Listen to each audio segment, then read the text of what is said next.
masing-masing calon yang akan disampaikan sekarang pada nomor urut 3, yaitu visi ke depan adalah meningkatkan pembangunan untuk kemajuan dan perubahan Desa Suralaga. Ini adalah visi saya. Artinya visi seperti apa yang disampaikan tadi oleh Bapak Kepala Desa. Niat kita ke depan, cita-cita ke depan, kita mau buat apa Suralaga ini? Apakah kita akan buat dia tetap seperti biasa, ataukah kita akan rubah dia sebagaimana yang kita harapkan? Dan perlu kita ingatkan bahwa Bapak Ibu Saudara sekalian, bahwa Suralaga ini, Kecamatan Suralaga ini masuk tatanan Kota Madya, ya, masuk tatanan Kota Madya. Jadi Suralaga ini seperti apa yang sudah disampaikan oleh nomor urut 1 tadi, 87 tahun Indonesia ini merdeka, Suralaga tetap seperti biasa. Oleh karena itu Bapak Ibu dan Saudara sekalian, sekarang ini ya perlu kiranya kita sama-sama melaksanakan satu perubahan khususnya di Desa Suralaga melalui misi dan program yang akan saya sampaikan. Yang pertama, pembangunan ini sudah dilaksanakan oleh kepala desa sebelumnya, ya sudahnya. Namun perlu kita secara bersama-sama mencermati, ya, mencermati apakah program-program itu sudah dituntaskan dengan sebaik-baiknya, ataukah perlu direvisi dan sebagainya, perlu ditata, perlu diperbaiki. Insya Allah kita akan coba melalui yang sekarang ini untuk tahun 2021 dan selanjutnya. Apa program-program yang belum terselesaikan, mari kita sama-sama selesaikan tanpa melihat golongan, tanpa melihat siapa dia. Silahkan kita bersama-sama. Nah, itu yang pertama. Yang kedua, pembangunan ini seharusnya merata, ya. Pembangunan ini yang seharusnya merata di semua kampung yang ada di Desa Suralaga. Akan tetapi ada yang belum terselesaikan, apakah itu disebabkan karena apa, dan sebenarnya karena mungkin keterbatasan dana dan sebagainya, keterbatasan waktu dan sebagainya. Oleh karena itu ke depan, ya, semua pembangunan khususnya di Desa Suralaga ini harus rata, ya, tanpa melihat kelompok, tanpa melihat golongan, tanpa melihat siapapun dia. Mari kita sama-sama sukseskan. Yang ketiga, membuka lapangan kerja bagi masyarakat. Sudah banyak masyarakat kita sebagai pengangguran, ya. Sudah banyak sekali masyarakat kita sebagai pengangguran. Banyak sekali masyarakat kita. Oleh karena itu perlu kita akan pikirkan ke depan.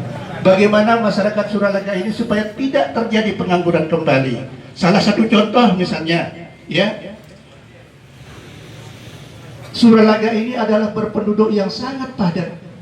Suralaga ini sangat padat penduduknya. Perlu kita berpikir ke depan Bapak Ibu Saudara sekalian. Dana sedikit, pekerjaan banyak, ya. Pegawaian no aluwe lagu kepeng norah kedik. Nah, bagaimana untuk ke depan? Bagaimana untuk ke depan? Suralaga ini perlu dipikirkan dari sekarang. Kita harus berpikir 100 tahun yang akan datang. Mekarkan Desa Suralaga. Apa alasan kita untuk tidak memekarkan Suralaga? Mengingat angka jumlah penduduk Suralaga ini sudah terlalu padat. Salah satu contoh misalnya, ya, Suralaga ini wajar sudah dibentuk minimal jadi 3 desa. Pertama, pemerataan pembangunan. Itu alasan kita, pemerataan pembangunan. Kalau Suralaga ini dibentuk menjadi 2 desa atau 3 desa, pada hari ini Suralaga dapat 1 miliar. Kalau sudah dimekarkan menjadi 2 atau 3, maka dia akan, dana di Suralaga ini akan masuk 3 miliar. Itu yang pertama. Sehingga pemerataan pembangunan. Yang kedua, mengadakan apa namanya, ini masalah lapangan kerja. Contoh di sini ada kepala. Kalau sudah terbentuk kepala desa, desa baru, di situ silahkan jadi kepala desa. Di situ silahkan jadi kepala desa. Sehingga tidak akan terjadi pengangguran kembali bagi para sarjana-sarjana kita. Silahkan bangkitkan semangatnya untuk menjadi pemimpin di desa-desa yang baru. Insya Allah ke depan kita akan coba untuk melobi pemerintah Suralaga harus segera dimekarkan. Tuh. Kemudian yang keempat, merangkul semua elemen masyarakat demi kemajuan desa Suralaga. Jadi masjid yang ada di desa Suralaga ini adalah masjid orang Suralaga, bukan masjid kelompok, bukan masjid yayasan. Jadi ini adalah masjid kita semua. Ini adalah ke depan kita akan coba rangkul. Karena ini adalah milik kita bersama, mari kita bersama-sama selesaikan. Tidak ada kelompok, kita coba persatukan. Mari apapun di permasalahan desa, coba kita bersatu. Ya, kita bersatu. Apapun permasalahan desa, sehingga akan terjadi Suralaga ini tercipta aman, rukun, dan damai. Jadi apapun permasalahan, mari kita sama-sama duduk bersama. Insya Allah ke depan kita akan coba rangkul dari semua unsur, apapun, lebih-lebih di sini ada kelompok pemadaian desa dan sebagainya. Mari kita bersama-sama rangkul.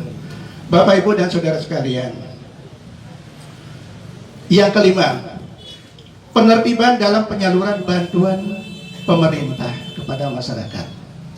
Sering terjadi yang kita lihat, Bapak, Ibu, dan saudara sekalian, karena kelompok kita, karena jamaah kita, ini bukan orang kita, sehingga yang benar-benar miskin itu tidak dapat menerima bantuan daripada pemerintah itu. Yang seharusnya tujuan daripada pemerintah membantu masyarakat miskin, lalu ternyata yang mendapatkan itu adalah masyarakat yang mampu. Inilah yang perlu kita akan luruskan semua.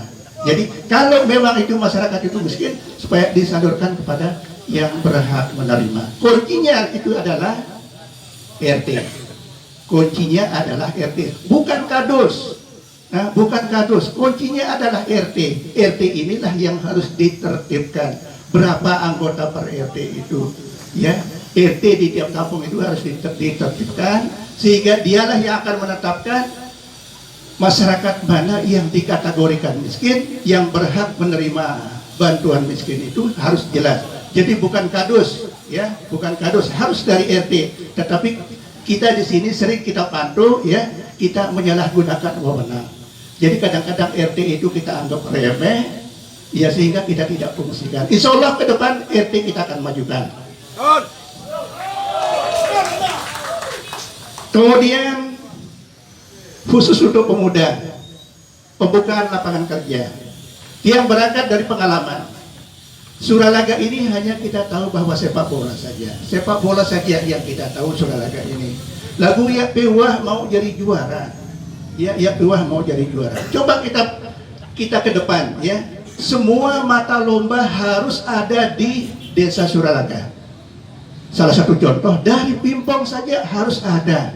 Ya, jangankan sepak bola. Lagu pengen Bapak, Ibu, dan saudara sekalian, bahwa lapangan sepak bola yang digunakan oleh masyarakat Suralaga ini adalah lapangan kecamatan. Ya, lapangan Suralaga. Insya Allah ke depan kita akan coba rubah status tanah lapangan kecamatan Suralaga menjadi lapangan kecamatan ini menjadi lapangan Suralaga. Waktu Anda tinggal 5 menit.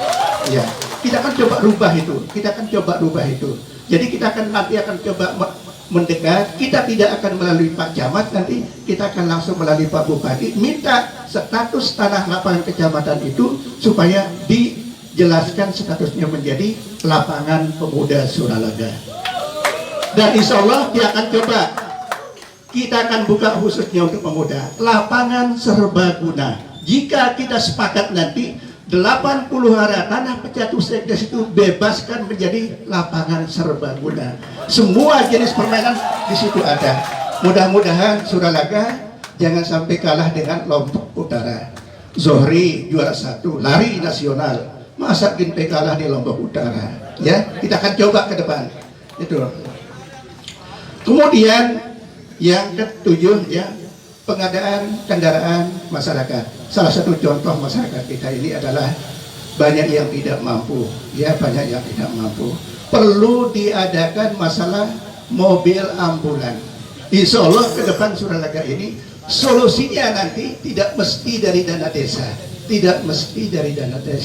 Seorang pemimpin itu yang seharusnya mampu melobi baik ke kecamatan, ke kabupaten, provinsi, bahkan ke pusat. Kita harus mampu. Salah satu contoh di sini, alhamdulillah, saya akui salah satu contoh Kadus Gubuk Punti, Kadus Gubuk Punti sudah mampu melobi, alhamdulillah, dapat dia 1 traktor. Ini Kadus ini, jangankan kepala desa, jangankan kepala desa. Kita akan buka wawasan kita ke depan. Kemudian yang ke-8, kita akan perkuat masalah posyandu, terutama warga masyarakat kita yang banyak masalah mendengungkan masalah penyakit. Insya Allah kita akan perkuat masalah posyandu. Tentunya dari kegiatan saya ini nanti kita akan buka kotak saran pendapat, kritik dan sebagainya kepada semua masyarakat terhadap pimpinan yang ada di Desa Suralaga. Jadi enggak naruh anak itu yang sampai yang ini. Terima kasih. Assalamualaikum warahmatullahi wabarakatuh.